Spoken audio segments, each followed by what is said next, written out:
கர்த்தருடைய பரிசுத்த நாமம் மகிமைப்படுவதாக. இந்த நாளிலும் அருளுரை துளி நிகழ்ச்சியின் வாயிலாக உங்கள் யாவரையும் சந்திப்பதிலே நான் மிகுந்த மகிழ்ச்சியுள்ளவனாக இருக்கிறேன். இன்றைய தினத்திலும் வேதத்திலிருந்து ஒரு வசனத்தை வாசித்து தியானிக்கலாம். அவருடைய நாமம் மாத்திரமே மகிமைப்படுவதாக. வாசிக்கலாம். ரோமர் 8ஆம் அதிகாரம் அதிலே 14ஆம் வசனத்தை நாம் வாசிக்கலாம். மேலும் எவர்கள் தேவனுடைய ஆவியினாலே நடத்தப்படுகிறார்களோ அவர்கள் தேவனுடைய புத்திரராயிருக்கிறார்கள். அநேக கிறிஸ்தவ கூட்டங்களில் இறுதியாக அந்த கூட்டங்கள் நிறைவு பெறும்போது ஆசீர்வாதம் கூறி முடிப்பதை நாம் பார்க்க முடியும்.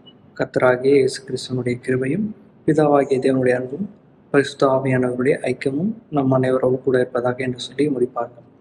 அதிலே கடைசியாக திருத்துவத்தில் 3ஆம் நபராக இருக்கக்கூடிய பரிசுத்த ஆவியானவரை குறித்து இப்படியாக சொல்வார்கள், பரிசுத்த ஆவியானவருடைய ஐக்கியம் இருப்பதாக.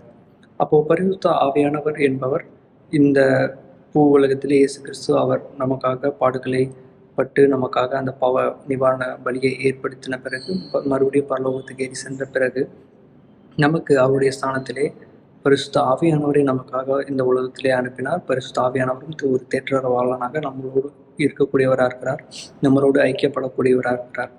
அப்படி இருக்கும்போது நாம் இங்கே வாசிக்கிறோம், மேலும் எவர்கள் தேவனுடைய ஆவியினாலே நடத்தப்படுகிறார்களோ அவர்கள் தேவனுடைய புத்திரராக இருக்கிறார்கள்.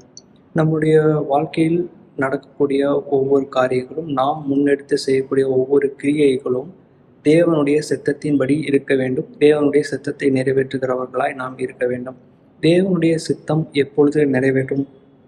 தேவ ஆவியானவர் நம்மை நடத்தும் போது தான் தேவனுடைய சித்தம் நிறைவேறக்கூடியதாக இருக்கும். ஒரு காரியத்தை நம்ம முன்னெடுக்கும் போது இந்த காரியத்தில் தேவனுடைய சித்தம் இருக்குதா இல்லையா அப்படின்றத எப்படி தெரிந்து கொள்ள முடியும்? தேவ ஆவியானவர் நம்மை இயக்கும் போது, தேவ ஆவியானவர் நமக்கு உணர்த்தும் போது, தேவ ஆவியானவர் நம்மை நடத்தும் போது அந்த காரியத்தை முன்னெடுக்கலாமா வேணாமா என்று சொல்லி நாம் தேவனுடைய சித்தத்தை அறிந்து செயல்படக்கூடியவர்களாக இருப்போம்.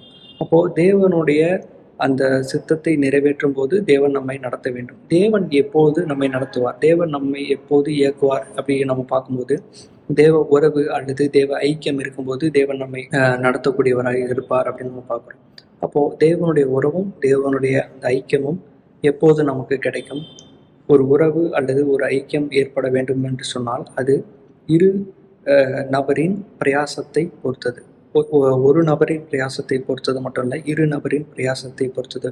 இரு நபருமே அந்த உறவிலே பிரயாசப்படக்கூடியவர்களாக இருக்க வேண்டும். அந்த இரு நபர்களுமே அந்த உறவுக்காக பல பிரயாசங்கள் பட்டு அதுக்காக என்ன செய்ய வேண்டும்? பல காரியங்களை செய்ய வேண்டும். அப்படியாக நாம் தேவனிடத்தில் அந்த ஒருவருக்கான அந்த பிரயாசத்தையும் தேவன் நமக்கான அந்த பிரயாசத்தையும் முன்னெடுக்க வேண்டும். தேவன் ஏற்கனவே அவர் நமக்காக நம்மளுடைய உறவை ஏற்படுத்த வேண்டும் என்று சொல்லி அவர் பட்ட பிரயாசங்கள் எவ்வளவோ இருக்குது. அவருடைய அன்பின் வெளிப்பாட்டை நாம் நன்கு அறிந்திருக்கிறோம் அவருடைய குமாரன் மூலியமாக. இப்படி இருக்கும்போது நாமும் அவர் அதற்கேற்ற அந்த பிரயாசங்களை எடுக்கும்போது அந்த உறவு மேலும் வெளிப்படும். அப்போது இந்த உறவு வலுப்படுவதும் தேவனுடைய நடத்துதலை உறுதி செய்கிறது. தேவனுடைய வழி நடத்துதல் தேவனுடைய சித்தத்தை செய்வதற்கு நேராக என்ன செய்கிறது? நமக்கு நடத்துகிறது என்று நாம் அறிகிறோம். இப்படியாக இந்த வசனத்தை நம்ம வாசிக்கும்போது எவர்கள் தேவனுடைய ஆவியினாலே நடத்தப்படுகிறார்களோ அவர்கள் தேவனுடைய புத்திரராக இருக்கிறார்கள் என்று சொல்லி பார்க்குறோம். நாம் தேவனுடைய ஆவியினாலே நடத்தப்படுகிறோமா? நம்முடைய வாழ்க்கையில் நடக்கக்கூடிய ஒவ்வொரு காரியங்களும் தேவனுடைய சித்தத்தின்படி தேவன் நம்மை உணர்த்தி தேவன் நம்மை இயக்குகிறாரா என்று சொல்லி நாம் அறிந்து பார்க்க வேண்டியது அவசியமாக இருக்குது. அது மட்டும் இல்லாமல் அப்படி நடக்கிறவர்கள் யாராக இருக்கிறார்கள் என்று சொன்னால் தேவனுடைய புத்திரராக இருக்கிறார்கள் என்று சொல்லி பார்க்குறோம். தேவனுடைய புத்திரர் அப்படின்னு நம்ம பார்க்கும்போது அது தேவனுடைய ஒரு மிகப்பெரிய ஒரு உறவு, அது ஒரு ஐக்கியம். அது மட்டும் இல்லாமல் அது ஒரு அந்தஸ்தாக இருக்குது அப்படின்றத நம்ம பார்க்குறோம். மேலும் இவைகள் எல்லாவற்றிலும் தேவ ஆவியினாலே நடத்தப்படுவதற்கான அந்த மிகப்பெரிய ஒரு பலன் என்று சொல்லி பார்க்கும்போது நாம் முதல் வசனத்திலேருந்து 11ஆம் வசனம் வரைக்கும் நம்ம பார்க்கும்போது தேவ ஆவியினாலே நடத்தப்படுபவர்களுக்கு ஆக்கினை தீர்ப்பு இல்லை. ஆவியின்படி நடக்கிறவர்களுக்கு ஆவிக்குரிய சிந்தனைகள் மட்டும்தான் இருக்கும். அது மட்டும் இல்லாமல் ஜீவனும் சமாதானமும் ஏற்படும்.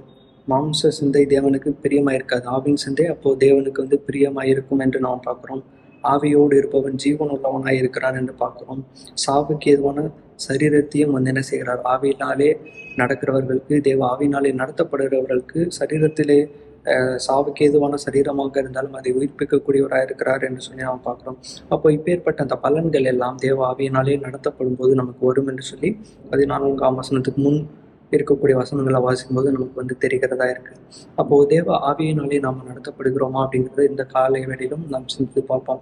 ஒருவேளை தேவ உறவிலோ அல்லது தேவ ஆவியினாலே வழிநடத்தப்படுவதில் சற்று குறைவு காணப்படுமேயானால் அதை வலுப்படுத்துவதற்கு அதுக்கு நாம் சில காரியங்களை முன்னெடுக்க வேண்டும். தேவ உறவிலே வலுப்பட்டு தேவ ஆவியானவராலே நாம் என்ன செய்யப்பட வேண்டும், நடத்தப்பட வேண்டும். அதற்கு நாம் தேவனை அனுமதிக்க வேண்டும். அந்த உறவை இன்னும் வலுப்படுத்தும் போது தேவன் நம்மை அதிகமாக அவர் வழி நடத்துவார். அப்படி அவர் நம்மை வழி நடத்தும் போது தேவனுடைய சித்தத்தை முழுமையாக நிறைவேற்றக்கூடியவர்களாக இருப்போம் என்று நாம் நம்ப முடியும். இப்படியாக இந்த காலை வேளையில் கூட அப்படிப்பட்ட ஒரு ஜெபத்தோடு கூட இந்த நாளையும் கொடுத்தோம். தேவன் நம்மை ஆசீர்வதிப்பாராக. ஆமென்.